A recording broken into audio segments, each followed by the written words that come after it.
Hey, what's up, everyone? Welcome back to Luke. I'm on TV. So this past weekend, me and my girlfriend went and saw this movie, All Eyes on Me. It's something I've been really looking forward to for like the past year.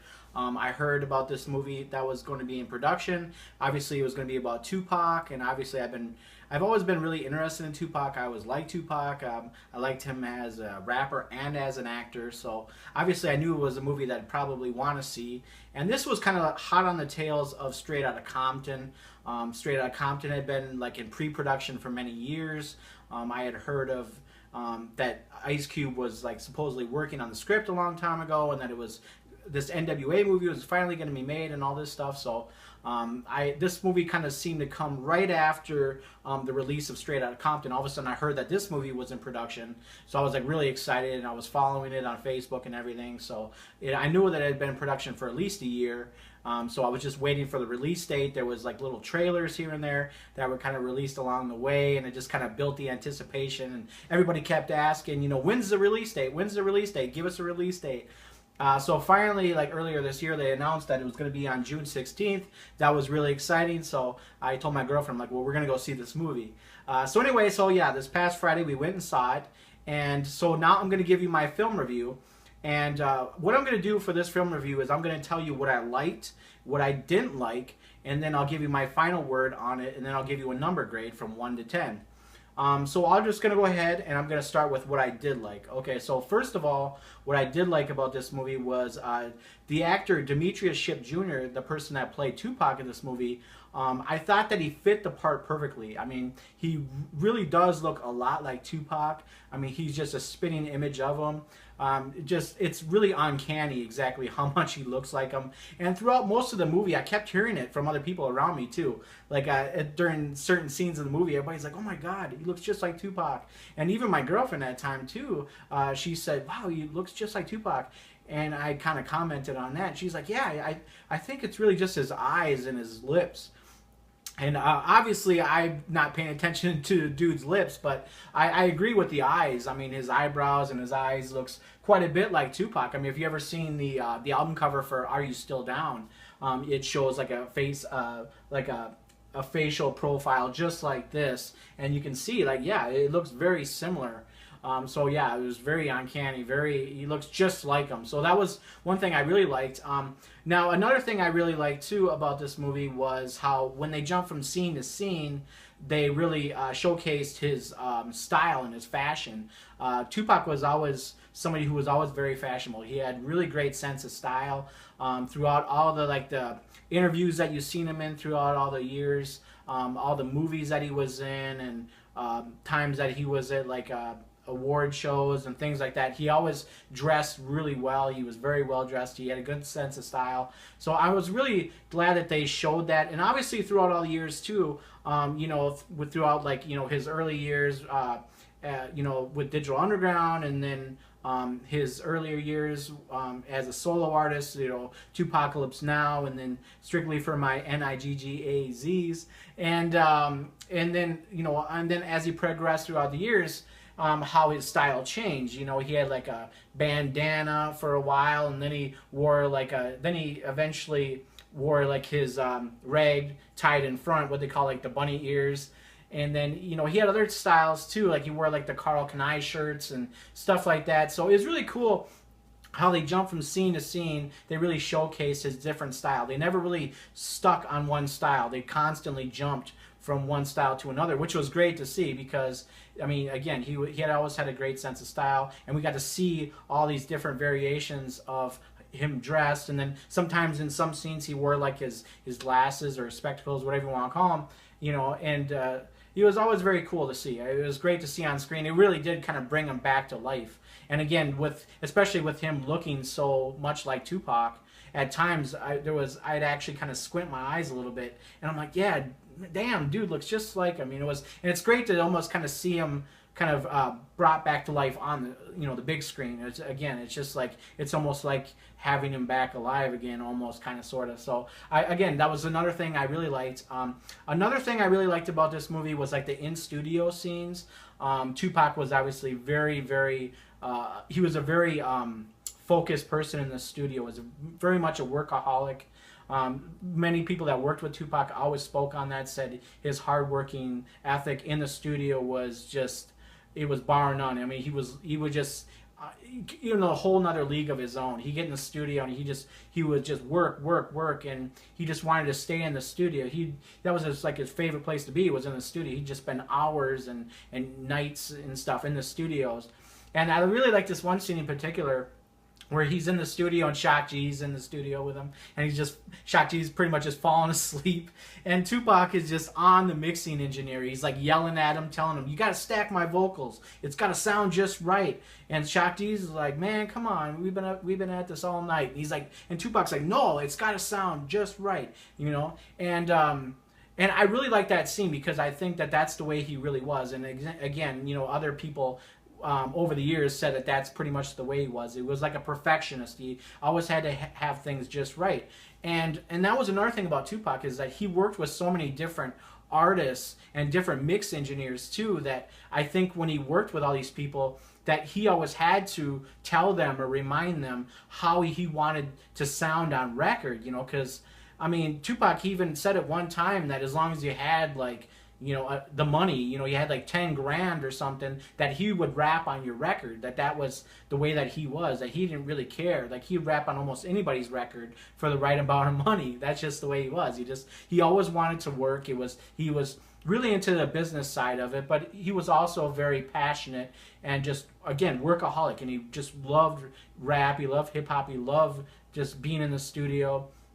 So, I mean, that was the scene that I really liked. And I also liked the concert scenes, too. The concert scenes were just so loud, man. Like, just being in the movie theater, it really reminded me of Straight Outta Compton. It was just another comparison to that movie, where, like the concert scenes in Straight Outta Compton, where, like, when you're sitting in the movie theater and you got that big loud surround sound, and all of a sudden it really felt like at times like you were there at the concert. It was just so awesome. So I had the same feeling in All Eyez on Me. It was the same thing, like Tupac, when the concert, when he's supposed to be at House of Blues, was just so loud. And especially and there was another scene too where he was supposedly he wasn't actually performing, but he was a dancer with Digital Underground before he was rapping with them. And there was a scene where they're performing like Humpty Dance and stuff, and it was just so loud, and the bass was just pumping and shit. And it sounded just like you're there at the concert.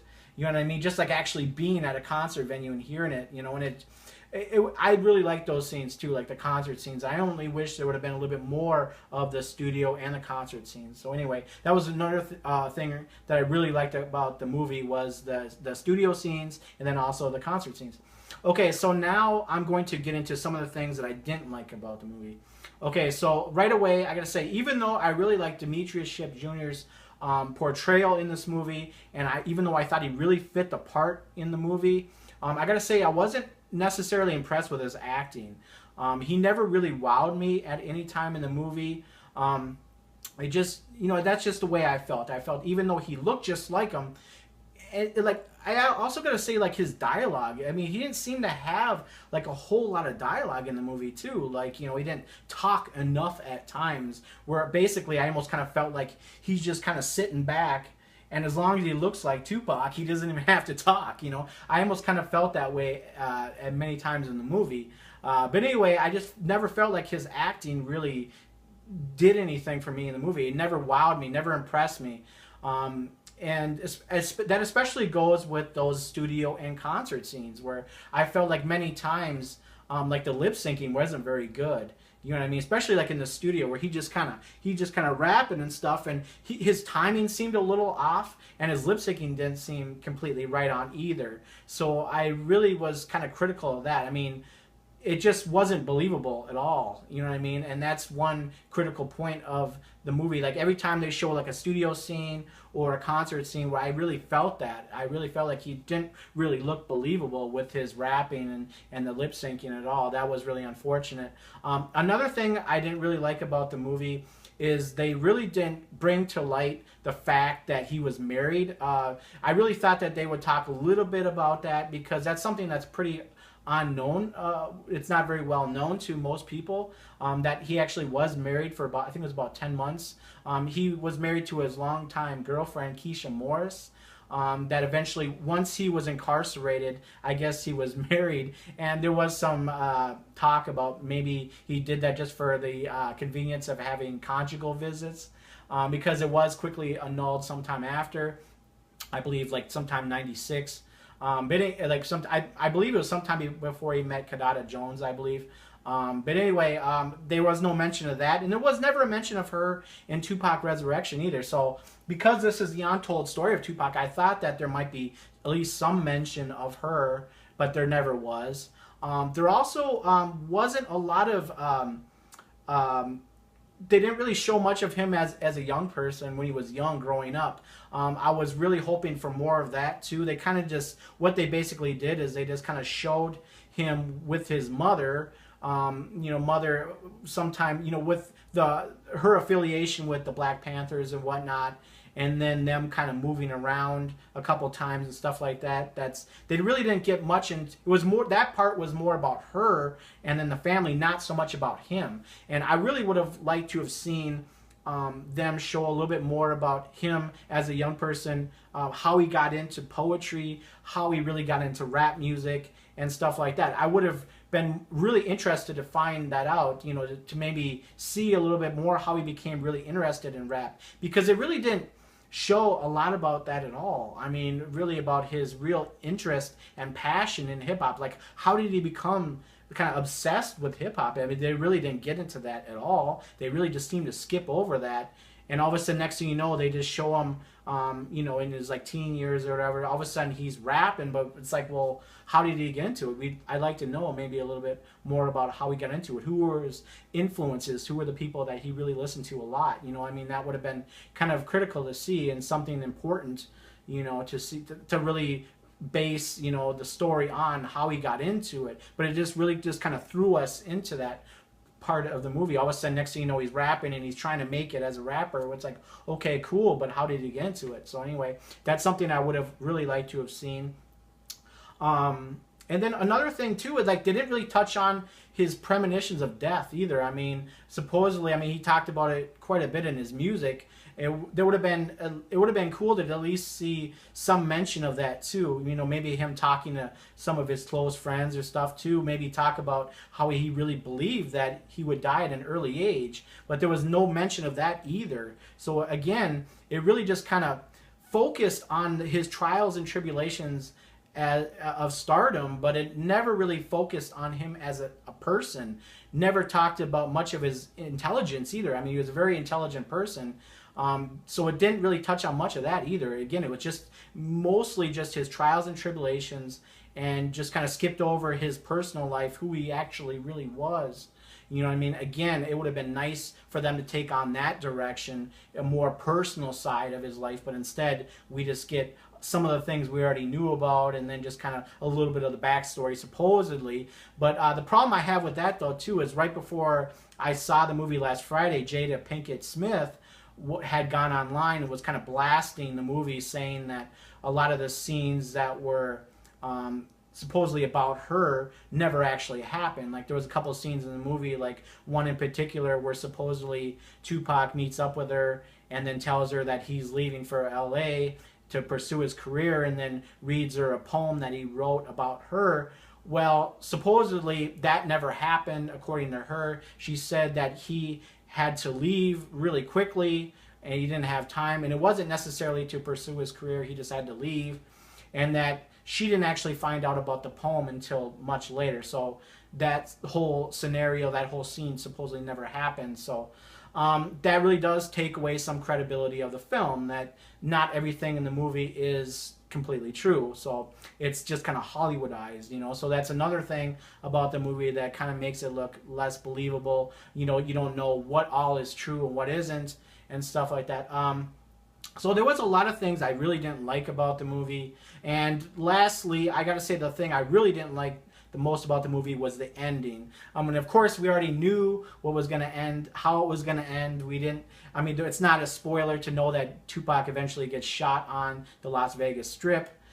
We knew that and stuff. That's no secret. But I didn't really like how it just kind of ended like right there, and then they just kind of fade to black, and then just say, oh, okay, he survived 6 days in the hospital and then died, and then he has sold so many records and written so many songs and stuff. I mean, that's cool and everything, but I would have liked some other type of ending, something else that they could have added to that, kind of like Tupac Resurrection did, where they kind of talk a little bit about his legacy and stuff like that. Maybe show one final scene of maybe his funeral or something like that, or I would have liked to have seen it end somewhere else other than just showing him basically gasping for his last breaths on the street and stuff like that. I mean, it's kind of fitting, because kind of live by the gun, die by the gun sort of kind of motto, but it didn't end just right there. I mean, he did give up. He did go through a struggle in the hospital. He had many surgeries and whatnot. I mean, we don't have to get into all that, but the point is, it didn't end right there, and they kind of made it seem like it did, even though they did mention he spent 6 days in the hospital after that. But I would have liked to have seen something else at the end of the movie, and they didn't do that.